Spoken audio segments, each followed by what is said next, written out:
जय शंकर की। वंदे देव उमापतिं सुरगुरुं वंदे जगत्कारणं वंदे पन्नगभूषणं मृगधरं वंदे पशुमनां पतिं वंदे सूर्यशशाङ्कवहनिनयनं वंदे मुकुन्दप्रियं वंदे भक्तजनाश्रयं च वरदं वंदे शिवं शंकरं। शिवलीला शिवतत्व विवेचना में आज हम सुप्रसिद्ध हर जन के द्वारा गाए जाने वाली जो शिव स्तुति है उस पर परिचर्चा करेंगे। शीश गंगे अर्धंग पार्वती सदा विराजते कैलासी,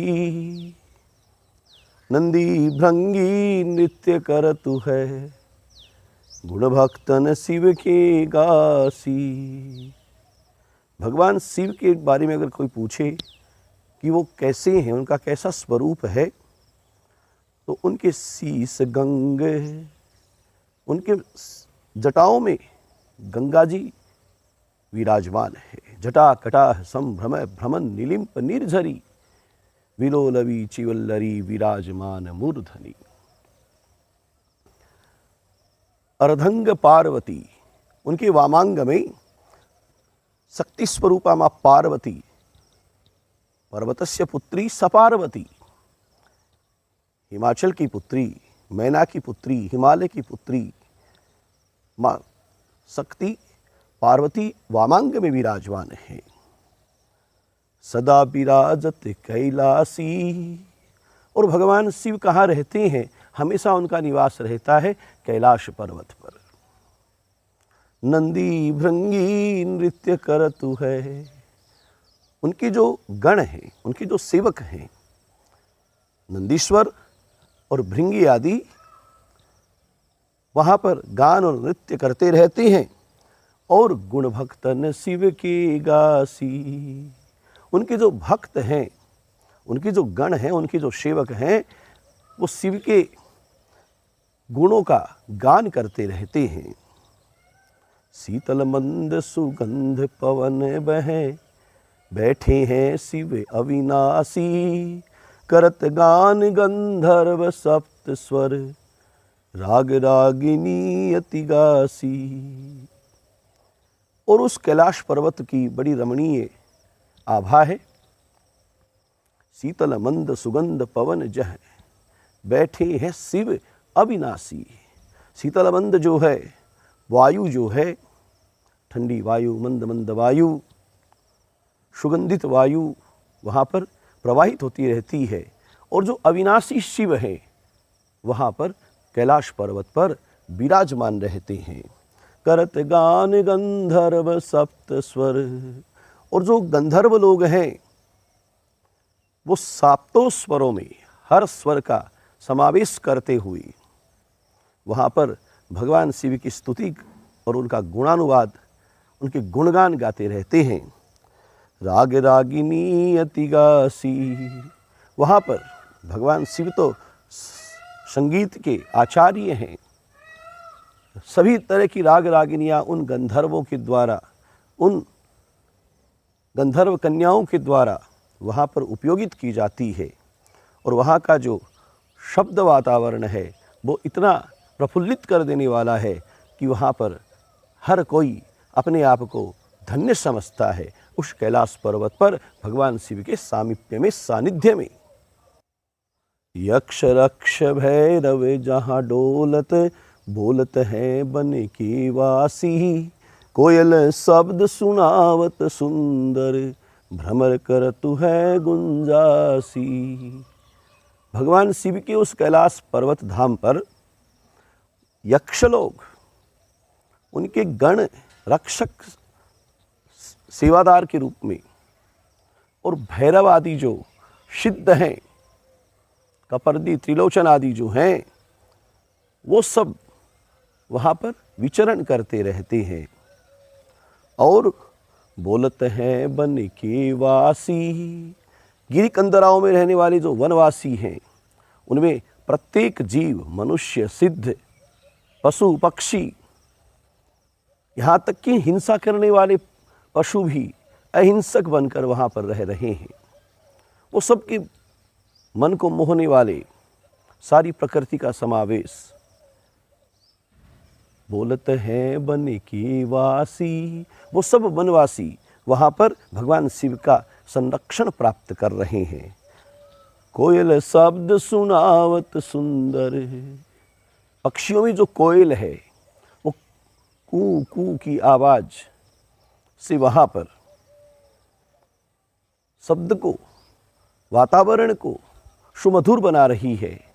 मैना बीन बजावत सुंदर, मैना और अनेकानेक सुख सारिका ये जो पक्षी हैं वहाँ पर कलरव करते रहते हैं। भ्रमर करत है गुंजासी, वहाँ पर प्रकृति का, पर्यावरण का इतना लालिमा स्वरूप है कि वो छटा देखते ही बनती है। और वहाँ पर भ्रमर लोग जो हैं वो पुष्प अनुरागों पर गुंजायमान होते रहते हैं। कल्पद्रुम अरु पारिजात तरु लाग रही हैं लक्षासी, कामधेनु को टिक जहाँ डोलत करत फिरत है भिक्षासी। कैलाश पर्वत पर जो रमणीयता है भगवान शिव के उस दिव्य धाम में, कल्पद्रुम अरु पारिजात तरु लाग रही है लक्षासी, लाखों लाखों की संख्या में कल्पद्रुम और पारिजात जैसे दुर्लभ वृक्ष तरु जो हैं वहाँ पर अपनी शोभा दे रहे हैं।